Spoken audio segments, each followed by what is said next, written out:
Студенттер, бүгінгі сабағымыздың тақырыбы карталардың сандық моделі.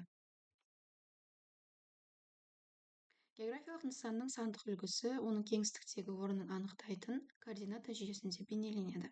Нысанды толықтыратын ақпарат, геометриялық атрибуттар, геометриялық емес сипаттамалардың жиынтығынан тұрады. Сандық карталар берілетін ақпараттың түрлері: өлшемдік ақпарат, синтаксистік ақпарат, семантикалық ақпарат, құрылымдық ақпарат және жалпы ақпарат. Өлшемдік ақпаратта біз геодезиялық сипаттамаларды аламыз. Синтаксистік ақпаратта орман, жайылым, су айрықтар деген секілді беткейлердің жату бағыттары. Семантикалық ақпаратта нысандарды сипаттайтын белгілі бір инженерлік құрылғылардың, ормандар мен ағаштар туралы мәлімет аламыз. Құрылымдық ақпарат түрлі нысандардың, яғни темір желілері, елді мекендердегі ғимараттардың құрылымдары. Ал жалпы ақпаратта жергілікті жердің атауы, координаталары, биіктік жүйелері туралы геоморфологиялық номенклатура арқылы білеміз.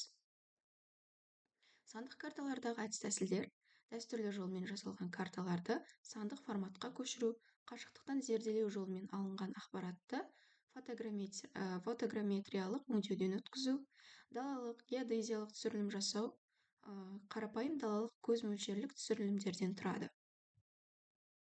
Сандық карталар мақсатына қарай топографиялық, кескіндік, геоморфологиялық, геологиялық, гидрологиялық, кадастрлық болып бөлінеді. Алғашқы мәліметтің берілуі және ақпараттың өңделу тәсілі бойынша тұрақты карталарда тірек пункттерінің белгілі координаталары арнаулы геометриялық пішінде беріледі. Тұрақты емес карталарда жергілікті жердің нүктелері, жер бедері, геологиясы, гидрологиясы бір текті аймақтарда тығыздығын ескере отырып көрсетіледі.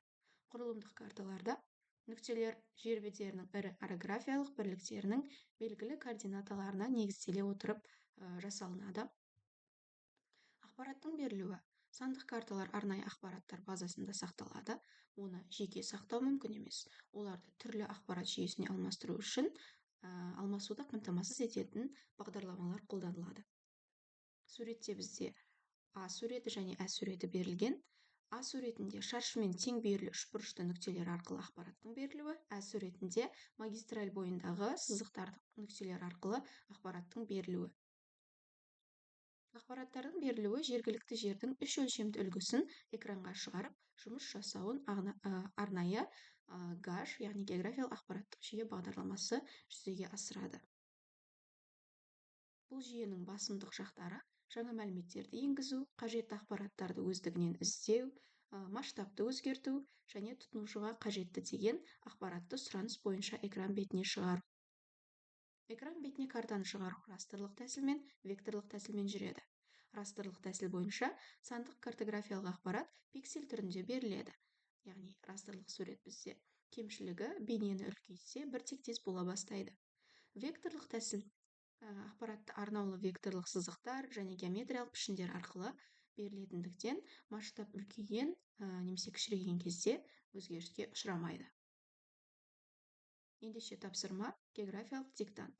Берілген 4 сөйлемнің бос орындарын толықтырамыз.